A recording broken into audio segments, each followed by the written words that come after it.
The door opened for exactly 4 seconds. That was how long it took Vera Mensa to look at the girl on the step, receive the beginning of an explanation she had not invited, and decide she did not want to hear the rest of it. It was 9:17 p.m. on a Thursday in the last week of October, and the rain coming down on Cantonments District in Accra that night was the kind that did not fall so much as push sideways, cold, finding every gap in a collar and every worn patch in a seam. The girl had no coat. She stood in the blue cotton uniform that Mrs. Mensa required all domestic staff to wear, and the fabric had gone from light blue to the color of wet pavement in the time she had been standing on the wrong side of that door. In her left hand she held a yellow plastic bag, the kind that carries groceries. In her right hand she held nothing. "She stole from me, Mrs." Mensa addressed the two neighbors who had appeared at the edges of their verandas when they heard the raised voices. She did not look at the girl. 7 years I gave her a roof over her head, and she stole from me. "Leave now, before I call police." The girl said, "I didn't take anything." The door closed. The porch light went out. The neighbors went back inside. The girl stood for a moment in the dark at the top of the step.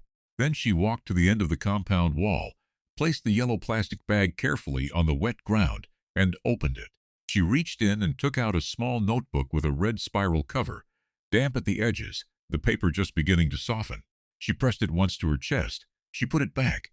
She picked up the bag and started walking south. At the coal pot station on the corner, an old woman named Mama Essie, who had been roasting plantain from that exact spot since 1998, was watching. She had seen 3 house helps leave that compound in 17 years. She watched this one walk to the end of the wall, and she had already made up her mind. Her name was Chidinma Okafor. She was 19 years old and 104 pounds, which was not the weight she had been 3 months before. 3 months before, she had been 117. Before that, when the household was still new, and she was eating what was placed before her rather than quietly redirecting portions back to the kitchen, so the supply stretched further for the 2 other helpers who ate less consistently than she did. She had been 121. This adjustment had not happened in a single decision. She had simply begun doing it the way she had begun doing most things in that house, because the need was visible and she was the one who had seen it, and that was enough reason. She had arrived at the Mensa compound at age 12, after the death of her guardian. Her guardian was her mother's older sister, a seamstress named Mom, who rented stall space on the outer edge of Makola Market in Accra and who had saved by working 6 days a week for 11 years, enough for a niece's secondary school fees and 1 year of living expenses beyond that. The kidney condition that killed Mame also killed the savings, taking both over an illness that lasted 11 months and announced itself too late to be managed. The connection to the Mensa household came through Kofi, the family driver, who attended the same church Mame had attended on the south side of Accra, and who knew the shape of the situation, and who knew that Mrs. Mensa had been looking for reliable domestic help since the last girl had left. Chidinma was 12. Kofi had said so when he brought her. Mrs. Mensa had looked at the girl standing in the doorway of her sitting room and asked 2 questions. "Can you cook wakai? And can you read a shopping list?" The girl said yes to both. The room she was given was behind the kitchen, 8 feet by 9 feet, with a window that faced the concrete compound boundary wall and a ceiling fan that produced 1 click per rotation, every singles rotation, for the 7 years that followed. By the end of the 2nd month, she had stopped hearing it. In the corner, she kept her aunt's navy blue duffel bag, the outer zipper broken from the journey across the city, and inside it, 2 changes of clothes, her aunt's Bible with the name Mame Ama Okafor written on the inside cover in ink that had faded to the shade of pencil, and the red spiral notebook. Her aunt had bought it at a stall in Makola for 3 cities. It had been purchased for the first day of a secondary school term that never came. What Chidinma brought into that household, along with everything she had been given and everything that had been taken, was a memory for numbers that she could not fully account for and had never been asked to explain. It had always been there, the kind of mind that reads a column of figures once and carries the total without effort, that hears a price stated in passing and recalls it 18 months later when it becomes relevant, that sees a ledger and knows, before it has finished reading the page, whether the columns will agree. For 3 years, she had been the person who kept the household accounts in order. After the previous bookkeeper left, and the monthly receipts began, collecting unsorted in a kitchen drawer, She had organized 4 months of arrears one evening when Mrs. Mensah was in Tima, receipts smoothed, sorted, categories written in her small, steady handwriting in the left margin: provisions, fuel vehicle, compound vehicle, staff wages, utilities, miscellaneous. She had not been asked to do this. Mrs. Mensah had found it the next morning, looked at it for a moment, closed it, put it back in the drawer, and said nothing. After that, no one moved the ledger out of Chidinma's reach. After that, the accounts stayed in order. The subject was never raised. Her dignity code was this: she did what needed doing. She held her work to a fixed standard whether anyone was watching or not, and she kept what was hers with precision. On the night of the last Thursday in October, the blue uniform she was wearing had been washed by hand the evening before in the bathroom sink, because it was hers to care for, and she cared for what was hers. In 2018, a man named Harold Esidu arrived to manage the household accounts. He came with references from Mrs. Mensah's business partner, and with the kind of easy warmth that functions as social currency in rooms where trust is established through surface. Within 3 months of his arrival, Chidinma began to notice things she had not been looking for. A fuel receipt for 280 setas charged against a vehicle she had watched sit in the compound all week without moving. A grocery delivery billed at 740 c's, for which she had counted 12 bags at the gate when the invoice stated 18. A name in the wages register, E. Asante, sitting between two names she recognized and belonging to no person she had ever seen on the property. She said nothing to anyone. She opened the red notebook and wrote the date, the entry, the amount, the discrepancy, 1 line per observation. She continued this for 19 months. She composed more than once the conversation she might have with Mrs. Mensah, beginning with the least disputable entry, moving carefully forward.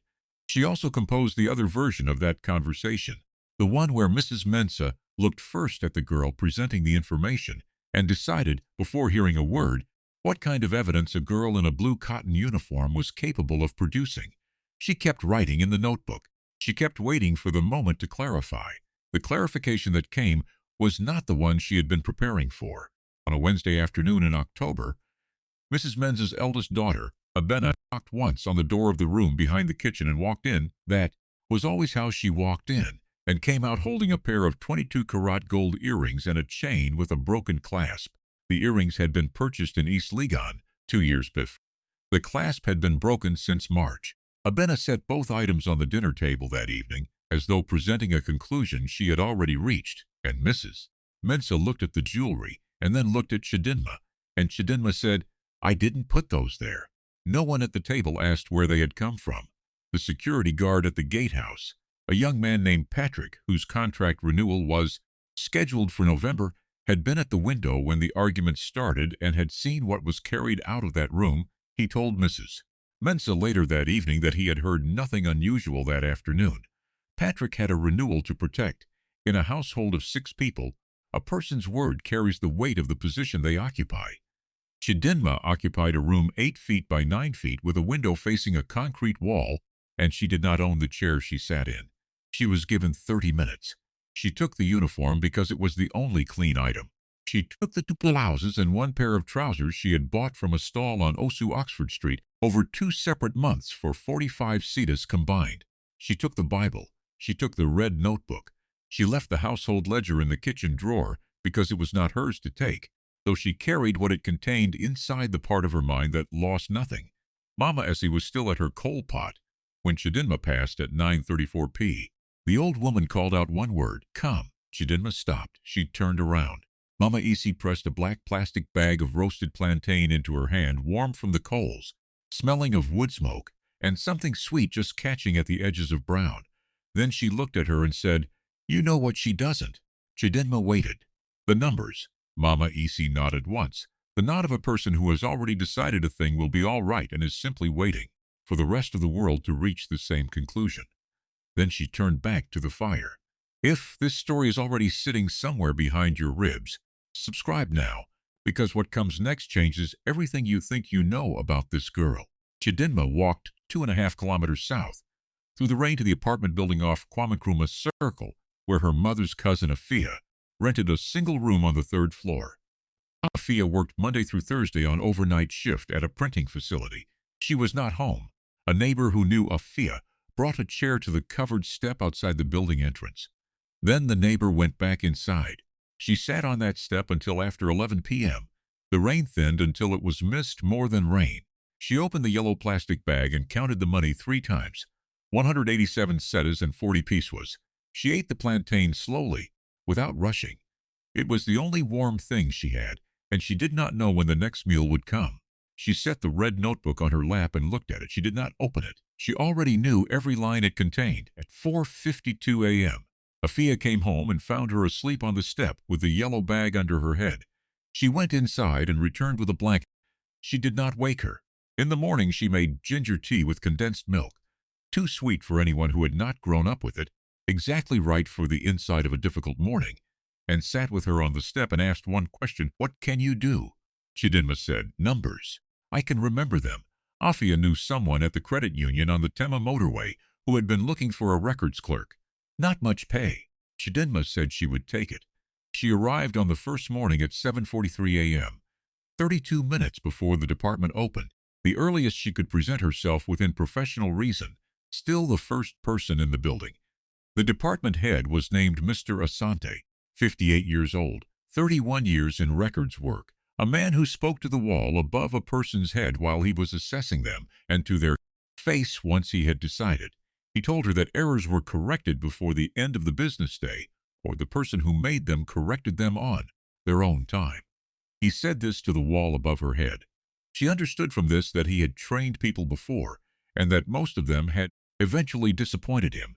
She intended not to be one of them.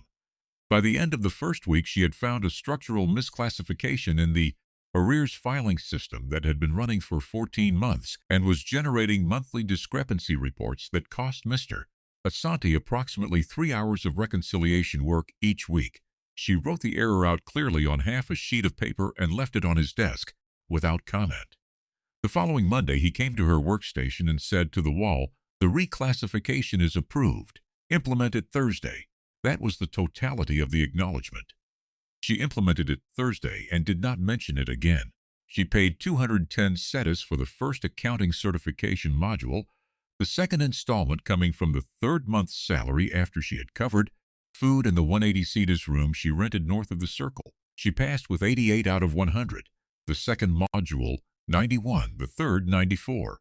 She attended the Polytechnic near Accra Newtown 3 evenings a week and took the Trotro both ways without complaint, because complaint was not a tool that had ever been available to her, and she did not miss it. At the end of the third year, Mr. Asante's reference letter, one paragraph, precise and slightly tilted handwriting, said that Chidinma Okafor had the sharpest financial memory he had encountered in 31 years of records work, and that any institution failing to recognize this would discover it was their own loss. The senior partner of the financial consulting firm near Airport City read the letter, called her in, and offered her a junior auditor position. She said thank you. She went home and sat on the edge of her bed in the room she rented for 180 setas per month and understood that she was 24 years old and that something was beginning rather than continuing. In the second year at the firm, a blue folder arrived on her desk on a Wednesday. Textile import business, Accra and Tema operations. Managing director's name on the cover sheet, Vera Mensa. She sat with the folder for 3 minutes without opening it. Then she went to the senior partner's office and explained clearly, without elaboration, that she had worked for 7 years in the household of the company's managing director, that she had left the employment under difficult circumstances, and that she was offering him the option to reassign the file. It was the right thing to raise. She raised it without hesitation. He listened. He said it was the appropriate call to make, and that she was right to bring it to him. He said he would move the file to another auditor. She thanked him and walked back to her desk. She picked up the folder. She opened the first page, purely to organize the handoff documents in the correct order, and her eye found the figures on the second line of the company's summary. She did not mean to read them carefully, but her mind had already completed the column before she asked it to. She set the folder back down and looked at the desk in front of her for a moment. Then the senior partner opened his office door and called her back in. He had been thinking, he said, about the specific nature of her knowledge, not the personal history with the family that remained a sensitivity to be managed, but the accounting knowledge she had built from inside that household. The structural understanding of how the accounts had been organized, the patterns she might recognize that an outside auditor would need months to reconstruct from the beginning. He wanted her on it. Her process had to be completely documented, every step, every decision recorded in writing. But he wanted her on it. She said, all right. She worked through the Mensa company records the same way she had worked through everything since she was 12. From the beginning, following what was true, writing down exactly what she found. The records ran across 6 years and covered 3 trading accounts and 2 operational vehicles. In the 4th week, the structural pattern appeared. Fuel receipts without corresponding trip logs, supply invoices for quantities that no delivery record supported, and a name in the wages register E. Asante positioned in a payments column between 2 names that belonged to real employees, with 380 CD monthly entries running back across 63 consecutive months. She recognized the name.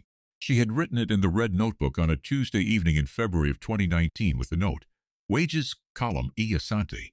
No match to any known staff. 380 CETAs. Previous month, 380 CETAs. Month before, 380 CETAs. She called her colleague into the room. They laid out the full scope of the records together, beginning from the oldest file and working forward without skipping. It took 2 additional weeks. The total was 312,000 CETAs, moved over 6 years in increments calibrated to remain below any single point review threshold.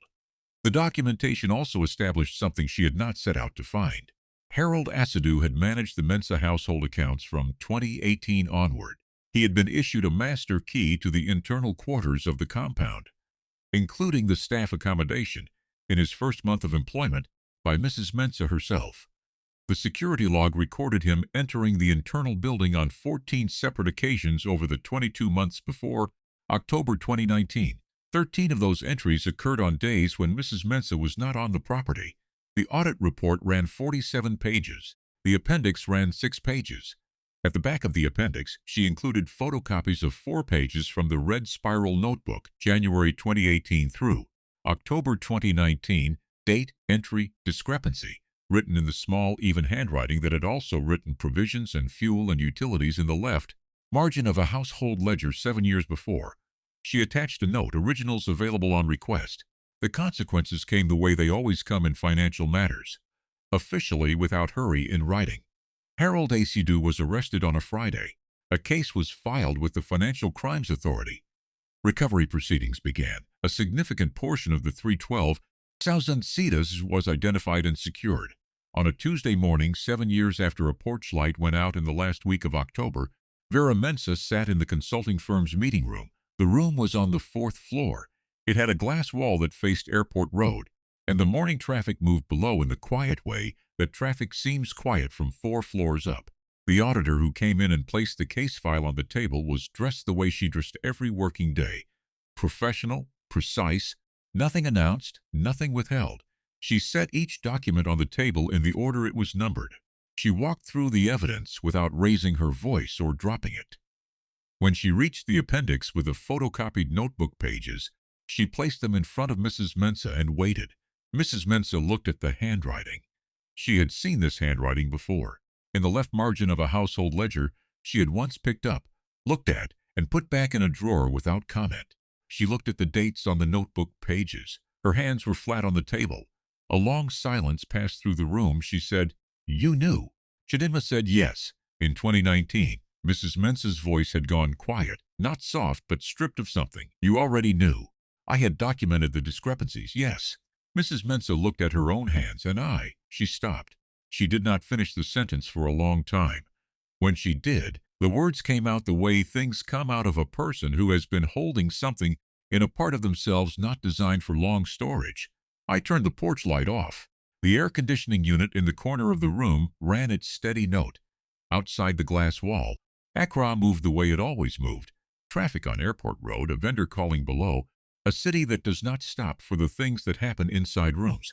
Chidinma gathered the documents in order. She closed the folder. She said, "I recommend having legal representation present at the filing by end of week." She picked up the folder and walked to the door. "Mrs. Mensa," said her full name. Chidinma stopped. She turned around. "I'm sorry." It came out of Vera Mensa the way things come out of a person who has been holding a weight in a place that was never designed to carry it, all at once, and without the shape she might have given it if she had planned the moment. I should have asked you. I should have asked. Chidinma looked at her. Then she said, I know. She left the folder with the junior associate outside the door and walked back to her desk. Vera Mensa had believed, on the night of the last Thursday in October 7 years before, that she was ending something, that the girl walking south in the rain with a yellow plastic bag and 187 CETAs and a 3 CD notebook was a problem she had resolved. People who hold the power to close doors generally believe what is on the other side of those doors stays there, that the stopped story is stopped, that the person removed stays removed. But what Chidinma Okafor walked out of that compound with was a memory that lost nothing, record that was true, and a skill that had been hers since childhood that no one had asked for, and no one had been able to touch. She had not carried these things for 7 years in order to one day set them on a table in front of the woman who turned off the light. She had simply carried them, the way she had carried everything, because they were hers, and she took care of what was hers. You can put someone out in the rain. You can take the roof and the phone and the 30 minutes and the light above the step. You can hand a person a yellow plastic bag and a closed door and a night full of rain and tell yourself it is finished. But you cannot take what someone carries inside their hands, the skill they were made with, the truth they wrote down in the dark when no one was asking for it, the record they kept because it was true, and they were the kind of person who does not put down what is true. The people who believe they are handing others an ending are often, without knowing it, handing them the key to a door that was already waiting. The morning after the meeting, Chidinma stopped at the Kolpat station near Kwame Nkrumah Circle at 7:14 a.m. Mama Essie had passed the previous year, quietly in her own room, the way she had done everything. Her granddaughter was at the pot now, tending it with the same angle of the spatula, the same unhurried attention to the heat of the coals. Chidinma bought a cup of groundnut soup and sat on the low concrete wall beside the station. The street was waking, a bus groaning past, a man pushing a cart of fresh kenki, a radio somewhere on a balcony, above playing High Life at a volume that announced the morning without apology. She ate without rushing. She took the red notebook from the front pocket of her bag and held it for a moment. Not to read it, she already knew every entry it held, but because her aunt had bought it at a stall in Makola for 3 setas, and it had lived in her bag for 7 years. And some things you keep not for what they record, but for who handed them to you, and what you carried them through, and where you are standing when you hold them in your hand. She put it back. She stood up. She went to work. If you had been carrying a truth for 7 years, writing it down in the dark when nobody was listening, keeping it because it was true, and you were the kind of person who keeps what is true, and the moment finally arrived when the world needed exactly what you had been carrying, would you bring it forward quietly, or would you need the world to understand what it cost you? Leave your answer in the comments. I'd genuinely like to read it. Subscribe for more stories about hidden strength, quiet power, and the people the world overlooks until they change everything. I'll see you in the next one.